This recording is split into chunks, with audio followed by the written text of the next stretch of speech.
নমস্কার সকলকে আমার চ্যানেলে। তো আমি আজকে আবারও একটা মাছের রেসিপি নিয়ে এলাম। আজকে আমি রান্না করেছিলাম মাছের ফুলকপি দিয়ে আলু দিয়ে ঝোল। তো শীতকাল, তো এটা তো সবার বাড়িতেই এখন হবে। তো আমি আগে রুই মাছটা ভালো করে ধুয়ে তার মধ্যে পরিমাণ মতন হলুদ, পরিমাণ মতো নুন মাখিয়ে নিয়েছি। মাছে তো সবাই মোটামুটি হলুদ নুন মাখিয়ে নিতে হবে, এটা জানোই। অনেকে আগেও মাখিয়ে রেখে দেয় কিছুক্ষণের জন্য। তো আমি ওদিকে কড়াইটা গরম হতেও দিয়েছি যাতে মাছগুলো ভাজবো। আগের দিনে আমার কড়াইটা ভালো মতো গরম হয়নি, তারপরে তেল দেওয়ার পরে যখন মাছগুলো দিয়েছিলাম তো মাছগুলো আমার ভেঙে যাচ্ছিলো। তার জন্য আজকে আমি কড়াইটা একটু আগে থেকেই গরম হতে দিয়েছিলাম যেন মাছগুলো আজকে আমার একটু বেশ ভালোভাবে ভাজা হয়। তো দেখো কড়াইটা তেতে গেছে, তেলটাও গরম হয়ে গেছে।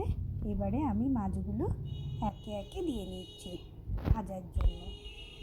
মাছগুলো ভাজা হয়ে গেলে আমি তুলে রাখবো। একসঙ্গে দিয়ে দিলাম মাছটা, এবার ভালো করে ভেজে নেব। বলেছিলাম তোমাদের যে রবিবার ভিডিও দেব, কিন্তু দুটো সপ্তাহ মাঝে দিতে পারিনি একটু অসুবিধা থাকার কারণে। তাই আমি আবারও চেষ্টা করলাম আজ থেকে যে আমি রবিবারই ভিডিও দেব। হয়নি, ওটা একটু অসুবিধে ছিল, 2 সপ্তাহ দিতে পারিনি। তো এবার মাছগুলো ভাজা হয়ে গেছে, এবার আমি এটা তুলে রাখছি। মাছগুলো তুলে রেখে দেব, কারণ সবজিগুলো আছে ওগুলো তো আমাকে ফ্রাই করতে হবে, ওই জন্য। তোমরা দেখতে থাকো, তাহলেই বুঝতে পারবে।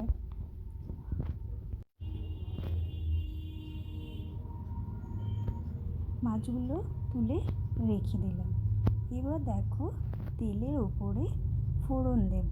তো আমি ফোড়ন দিয়ে নিলাম 5 ফোড়ন। এবার ফুলকপিগুলো কেটে রেখেছিলাম সেগুলোকে ভেজে নেব। ফুলকপিগুলোকে ভালো করে ফ্রাই করে নেব। এবার ফুলকপিগুলো হালকা যখন ফ্রাই হয়ে যাবে তার মধ্যে দিয়ে নেব আমি পেঁয়াজ। কুচি করে রেখে দিলাম পেঁয়াজগুলো, আগে থেকে সব কেটে রেখেছি। আলু, পেঁয়াজ, ফুলকপি, এবার এগুলোকে একসঙ্গে ফ্রাই করতে থাকবো। ফুলকপিটা আগে কেন দিলাম বলো তো? ফুলকপিটা আগে এই জন্য দিলাম, ফুলকপিটা একটু ভাজা হয়ে যাওয়ার পরে পেঁয়াজ আর আলুটা যদি দেই তাহলে ঠিকঠাক মতো ভাজাটা হবে। আর যদি ফুলকপি আগে না দিই তাহলে আলু পেঁয়াজটা পুড়ে যায়, ওই জন্য। এবার দিয়ে নিলাম হলুদ আর নুন, পরিমাণ মতো হলুদ, পরিমাণ মতো নুন দিয়ে আমি ভালো করে নাড়াচাড়া করে নিলাম। আমি রোজ ভিডিও দিই, তার সঙ্গে নিজে নিজে অনেক কিছু গল্প নিজের মনের মতোই করে ফেলি। এবার দেখো ফ্রাই হয়ে গেছে প্রায়, তাই এবার টমেটোটা দিয়ে নিলাম। টমেটো, কাঁচা লঙ্কা দিয়ে নিলাম। এখনও কিন্তু মশলা দেওয়া বাকি আছে।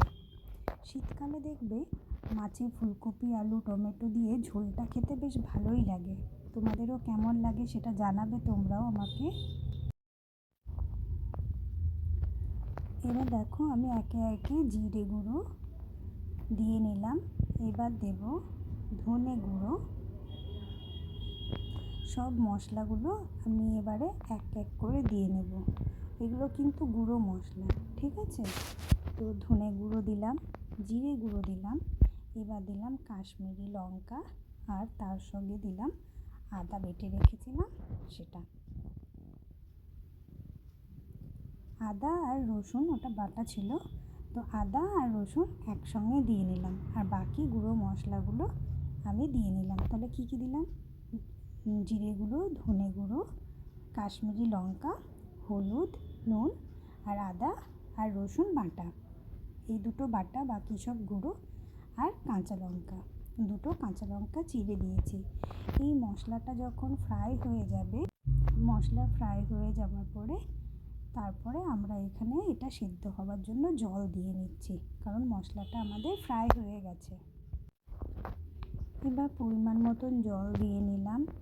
ঝোল করব ফুলকপি আলু মাছে, ওই জন্য আমি একটু বেশি জল দিচ্ছি, কারণ এগুলো সেদ্ধ হতেও সময় লাগবে এবং এগুলো সেদ্ধ হয়ে যাবার পরেই আমি মাছটা দেব। এবার এটা সেদ্ধ হওয়ার জন্য আমি এটাকে ঢেকে দিলাম, কারণ এখনকার ফুলকপিগুলো খুব সহজে কিন্তু সেদ্ধ হতে চায় না, একটু সময় লাগে। তো ওই জন্য ঢেকে না দিলে ফুলকপিগুলো কিন্তু সেদ্ধ হবে না। তারপর আমি একটু মোটা মোটাও কেটেছিলাম। এবার দেখো দিয়ে নিচ্ছি মাছগুলো। ফুলকপিগুলো সেদ্ধ হয়ে গেছে, কালারটা দেখে বুঝতে পারছো ভালো হয়েছে। আমার রান্নার কালারগুলো মোটামুটি ভালোই হয়, নিজেই বলছি। তোমরাও করে খাবে এবং সেটা আমাকে জানাবে। তো এবার দেখো আমি সব মাছগুলো দিয়ে নিলাম। এবার মাছগুলোকে একটু ঝোলের মধ্যে ডুবিয়ে নিচ্ছি, যাতে ভালো করে ফুটতে সাহায্য করে সবগুলো একসঙ্গে। এবার যখন সবগুলো একসঙ্গে ফুটে যাবে তারপরে আমি এগুলোকে নামিয়ে নেব। দেখো আমার রান্নাটা এবার হয়ে এসেছে। তো তোমরাও করবে এবং জানাবে কেমন লাগলো, দেখতেও কেমন লাগলো। সবাইকে পুরো ভিডিওটা দেখার জন্য অসংখ্য ধন্যবাদ। এইভাবেই তোমরা পাশে থেকো। আবার দেখা হবে পরের ভিডিওতে। সকলকে টাটা।